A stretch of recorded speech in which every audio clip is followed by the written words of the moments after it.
Cette vidéo n'est sponsorisée d'aucune sorte, j'ai acheté ce produit pour répondre à un problème besoin et je me suis dit que ça pourrait vous servir. Cet accessoire m'a évité d'investir dans un Atomos Ninja 5 et c'est l'Axoon CineView Nano. Il y a 2 mois, j'étais contacté par une école pour faire de la formation autour de la vidéo. Et ça tombait bien parce que j'avais déjà commencé à écrire ma propre formation. Parmi les différents outils dont j'avais besoin, il me manquait de quoi enregistrer proprement l'écran de mon boîtier. On peut faire ça par exemple en prenant un deuxième boîtier qui filme l'écran de l'autre, comme ici. Mais c'est pas toujours très propre et le pire c'est en extérieur car parfois c'est illisible à cause du soleil. La meilleure solution est en fait de récupérer les informations directement depuis la sortie HDMI du boîtier. Et là ce qui est le plus utilisé en fait c'est l'Atomos Ninja 5 avec son enregistrement externe sur SSD.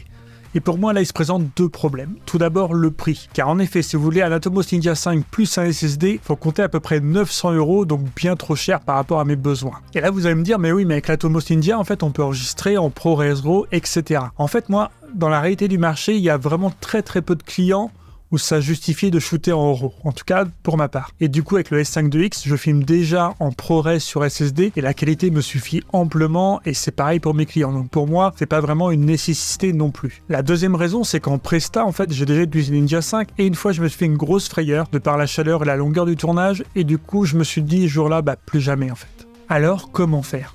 En fait, après pas mal de recherches sur les différents moyens d'enregistrer de manière portative la sortie HDMI, je suis tombé sur la marque Axoon. J'en avais déjà vaguement entendu parler par le passé, mais pas plus d'avis que ça. Mais pour environ 140 €, je me suis dit pourquoi pas tenter le coup, on verra bien ce que ça donne. Et d'ailleurs, qu'a-t-on pour ce prix ? En fait, on a carrément un transmetteur sans fil de notre sortie HDMI. Mais avant de rentrer dans les détails, je vais vous présenter le kit fourni. On a tout d'abord le boîtier principal très compact qui sert à recevoir le signal HDMI et à le transmettre par Wi-Fi 5G sans fil du coup sur 4 appareils en même temps. Ensuite, on a de quoi lui fixer un téléphone qui peut alors servir de moniteur mais aussi d'enregistreur. Et là, cette fonction, il faut vraiment que je vous en parle juste après.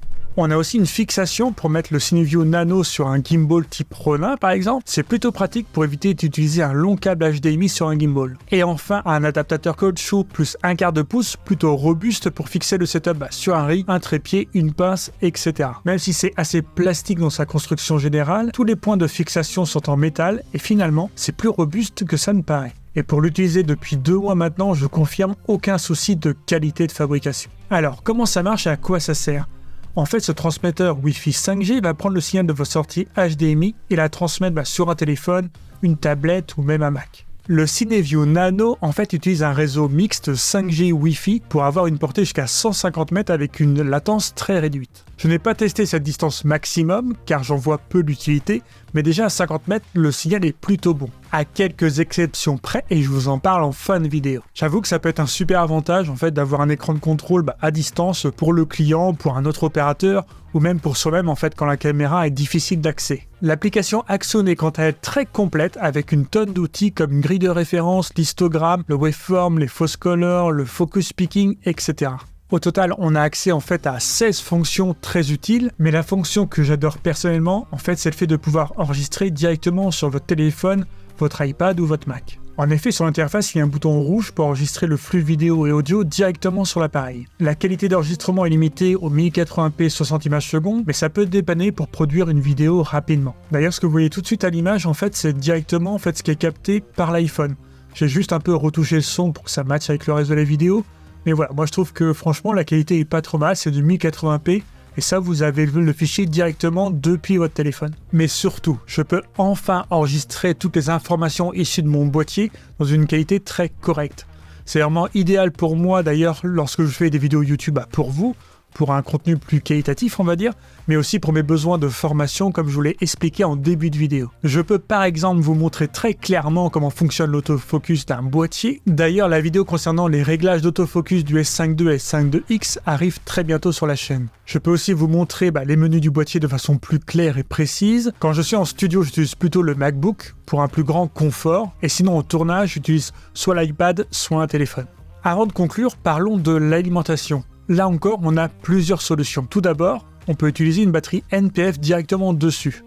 Ou alors, vous pouvez alimenter par le port USB-C présent, que vous reliez à une batterie externe comme moi, ou un petit chargeur secteur. Petit bonus, vous pouvez aussi recharger en même temps votre téléphone grâce à la sortie USB-C Out. Ça évite les mauvaises surprises en tournage. Pour conclure sur ce CineView Nano, en point positif, je peux tout d'abord citer l'enregistrement sur le téléphone, iPad ou autre, pour un enregistrement de secours ou pour des plans d'utilisation des menus et autres du boîtier. C'est avant tout ce que je recherchais au départ et c'est vraiment parfait pour moi. Ensuite, on peut citer la qualité de transmission, même si parfois dans des bâtiments où il y a beaucoup de réseaux Wi-Fi différents, on peut noter quelques petites interférences. Troisième point positif, c'est la richesse de l'application et la grande facilité d'utilisation du produit. La connexion au téléphone se fait très rapidement et la mise en place est vraiment très simple et intuitive. De plus, le boîtier étant très léger et compact, il ne va pas encombrer inutilement votre setup. Pour les points négatifs, il n'y en a vraiment pas beaucoup.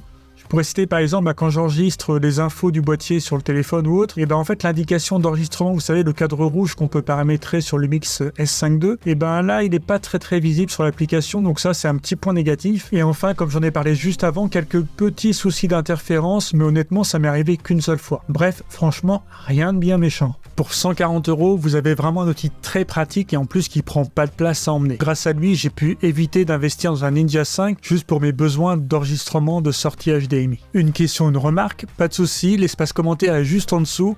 Comme d'habitude, je réponds toujours avec plaisir. En attendant la prochaine vidéo, prenez soin de vous.